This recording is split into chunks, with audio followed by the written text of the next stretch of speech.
सर्वांना नमस्कार. तर आज 7वी माळ आणि त्यात होता रविवार. तर आम्ही गेलो होतो विंध्यवासिनीला. तिकडून आल्यानंतर संध्याकाळची आरती घेतली. त्यानंतर स्वयंपाकाची तयारी. तर आधी भात टाकून द्यावं म्हटलं.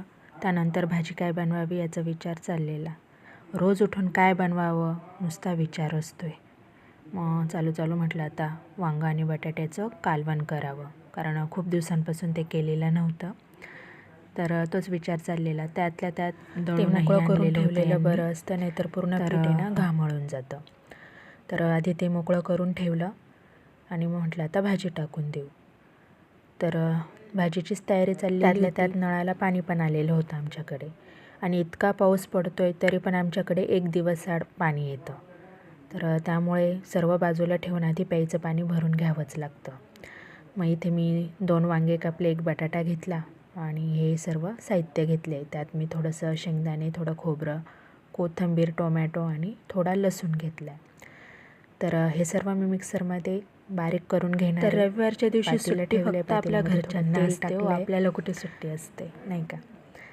आपल्याला कंटिन्यू कामं ही असतातच. घरातली कामे कधी संपत नाही.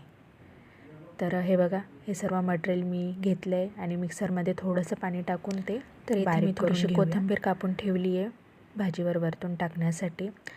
आणि इथे वांगे आणि बटाटे छान तेलामध्ये थोडे फ्राय करून घ्यायचे आहेत. आणि त्यानंतर त्यामध्ये आपला घरगुती मसाला, लाल तिखट, मीठ वगैरे, हळद हे सर्व टाकायचं आहे.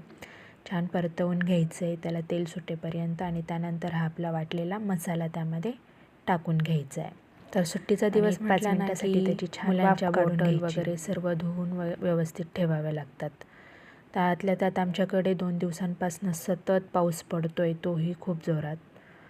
तर कपडे सुकवण्याचेही आणि आज मुलांना भूक पण लागलेली होती.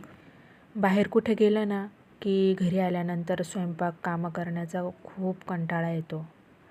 पण काय, आपली कामं आपल्याला करावीच लागतात. तर हे जसं लागेल तसं आपल्याला पाणी टाकायचं आहे. आणि सारखं पाणी टाकलं ना की भाजीची चव बिघडते. त्यामुळे लागेल तसं एकदाच पाणी टाकायचं आहे आणि मग मीडियम गॅसवर भाजी शिजू द्यायची आहे छान. तर इथे मी एकीकडे पीठ मळून घेते आता, म्हणजे पोळ्या पण होऊन जातील. तर भात तर झालाच आहे, एका बाजूला भाजी ठेवून दिली आहे. तर हा बघा, हा आपला स्वयंपाक तयार झाला आहे. तर यांना जेवणासाठी काकडी लागतेच. तर काकडी छान. तर सकाळी तर कोणी घरी नसते आणि सुट्टीच्या दिवशी असतात तो पूर्ण दिवस आपल्या कामामध्येच जातो. पण तरी पण सुट्टीच्या दिवशी पण आम्ही सोबतच जेवतो.